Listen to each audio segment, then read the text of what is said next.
Alright everyone, and welcome to today's episode of the vlog even. So what we're going to achieve today, well, we're going to get the front bumper fitted, we're going to sort out some electrical stuff, and then we're going to get this car on its first test drive. So let's not waste any time and let's crack on and start the process.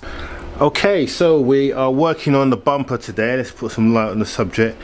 In particular, we're going to get the bumper fitted properly. We've got the wiring all done. So the crash sensors at the front, they are all connected up. Now we've had a bit of a pig of a job getting the AC pipes in.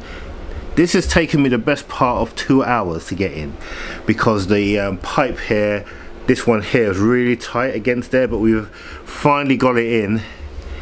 But it was a real nightmare, and I'm glad that that's over. Now that we've got that all in, we can now start looking at getting the bumper fitted.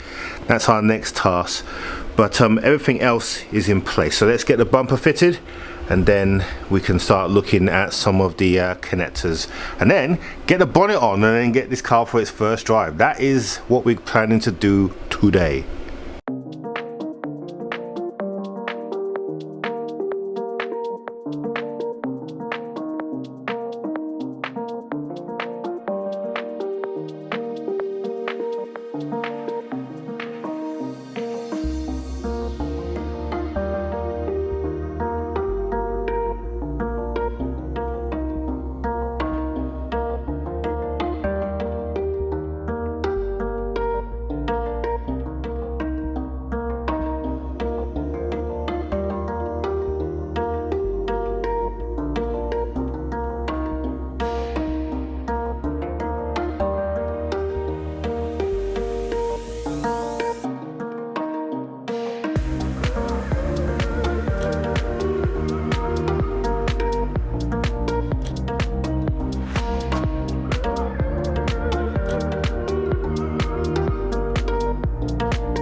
Okay, so I have to do a repair on my thermostat cable.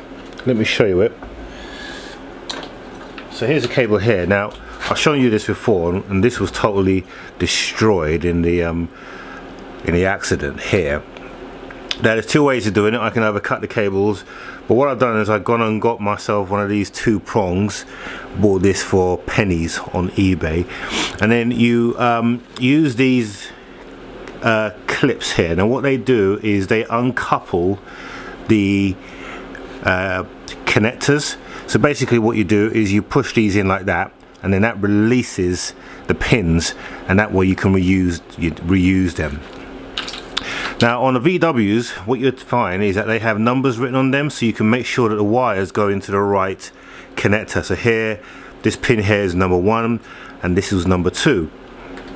On the original wiring, this is what's left of the clip. Fortunately, what's left, it shows me the wiring as well. So I've got number 2 and number 1 exactly the same. So in order to make sure that this connects up to the right cable in the right way, not the right cable but the right way, I just have to mirror this here, which is what I'm going to do with this. So that's the next job, and once we get that in, we can plug that back into the thermostat. Then the car will then know what its temperature is.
Okay, bonnet time.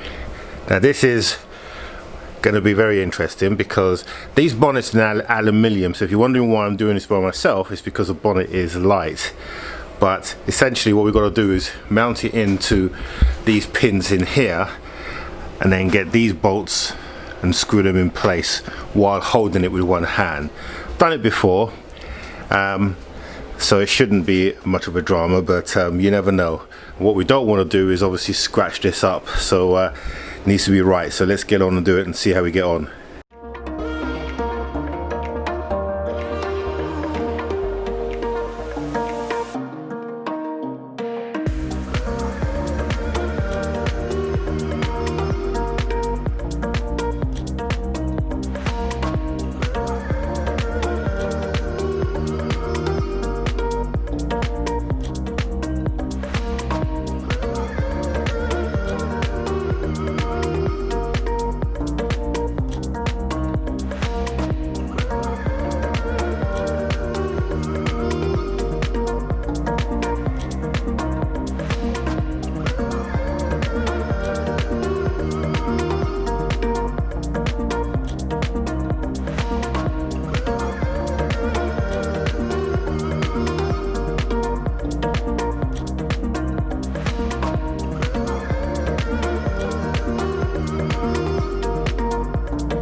Right, okay, so let's talk about this. So this side, it was slightly lifted, but I think I know the reason why. I think it's because of this cable here.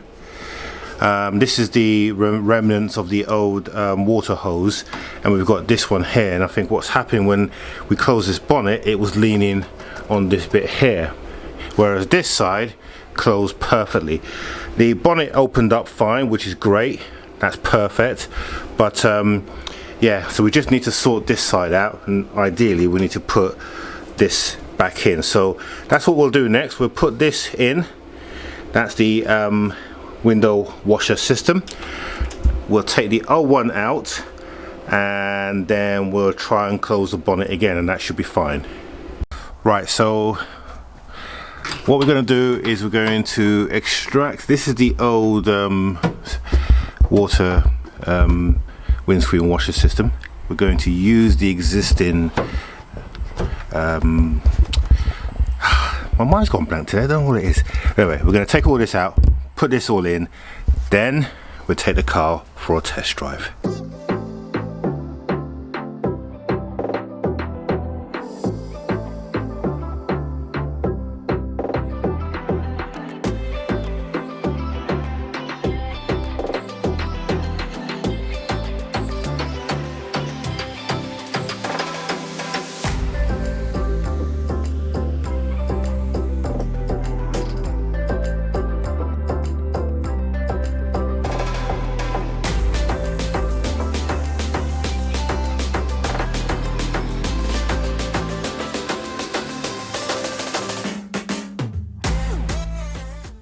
Alright, so that's the washers in.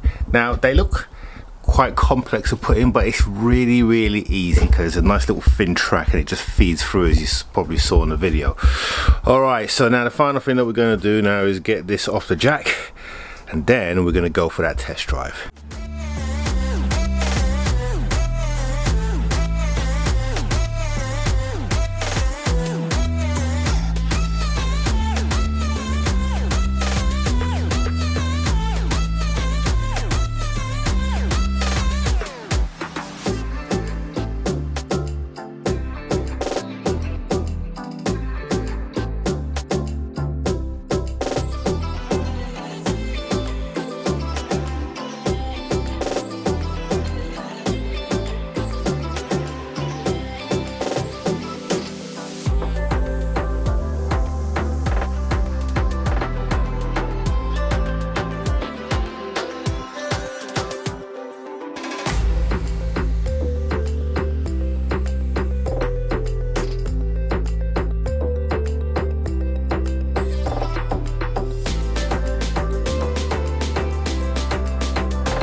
Okay, and there she is, ready for that test drive. So there is still some adjustment we need to do on the front, but the bumper's got to come back off because we still need to replace two sensors, one there and one over there. Those are two crash sensors that are gone. We're just waiting for those to arrive, and when we do that, we'll then adjust the bumper and the silver bar behind that you can probably just see there. A lot of you said that I should paint that black. We are going to paint that black, don't you worry. It's definitely going to be black by the time the bumper goes back on next. So this drive is just a shakedown drive to make sure that we've got no other mechanical issues, and then we can then start to concentrate on the interior. And before you ask, yes, this car is insured and it is taxed, and its first MOT is in January, so we can drive the car legally on the road. Right, let's do that. Let's get that first drive out of the way then.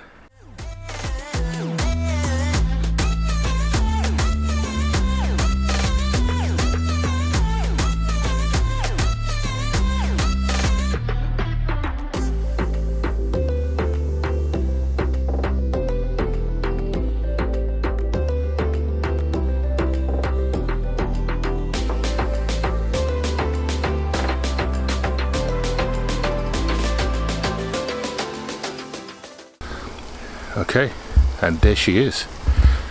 She looks pretty good, doesn't she? Not bad for a few weeks work. But of course the proof of the pudding is going to be the main drive, which we're going to go on now. And then once we've done that, I'll give you a review of what it's like. So let's get that drive out of the way.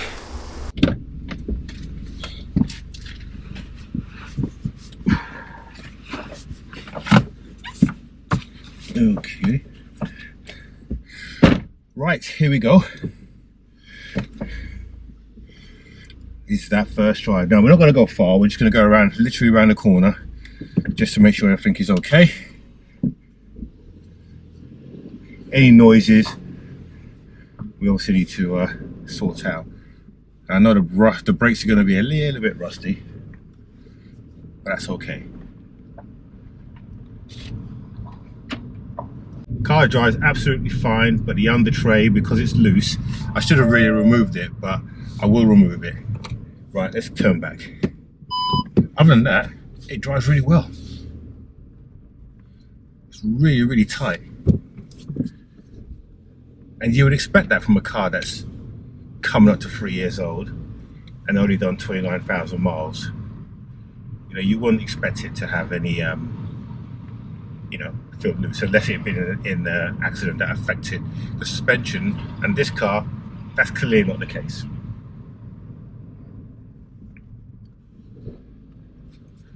As you can remember, this is a manual. I'm used to driving my auto. But we've got no lights on the dashboard. The only light that we got up on the dashboard is the airbag, which we expect because obviously we've got no airbags. Well, we have got airbags, we've just not got them repaired. So that's phase 2 of this, to get the airbag sorted. But other than that, I'm pleased with it. It drives really well, and I think what we'll probably do is you can hear it, we will remove that under tray, and then the car will be in a much better place. But other than that, I am really happy with it. And she is now back in the garage after that. So that was a very successful first test drive. Admittedly, we should have taken off the under tray because it's flapping. And but other than that, no mechanical noises, and that's the main thing. So we can now concentrate on the next stage of this rebuild. It's always good to get the first test drive out of the way. So that's done. So the next stage of this rebuild is the dashboard. So we need to take the dashboard out, and that's one of the reasons why I went to get the test drive out of the way, so that we can get the car outside, because it's easier to get the dashboard out when you're working outside than it is inside. So we'll start that process off in our next episode. So hopefully you've enjoyed this. Don't forget to subscribe down here if you are a casual subscriber, and we look forward to seeing you on the next one.